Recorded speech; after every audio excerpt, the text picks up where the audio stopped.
Quick chikahan tayo mga kapuso. Selena Gomez is now Mrs. Benny Blanco. Sa IG post, ibinahagi ng singer-actress ang snaps ng kanilang intimate wedding just this Saturday.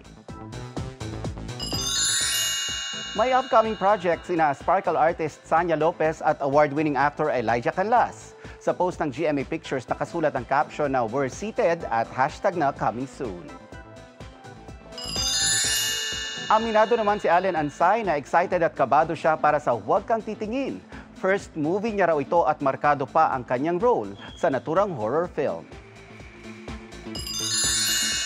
Itinanggi ni Binibining Marikit Herlene Budol na sila na ng dating co-star niyang si Kevin Dasom. Gusto raw muna niyang ituloy ni Kevin ang panliligaw nito bago niya sagutin.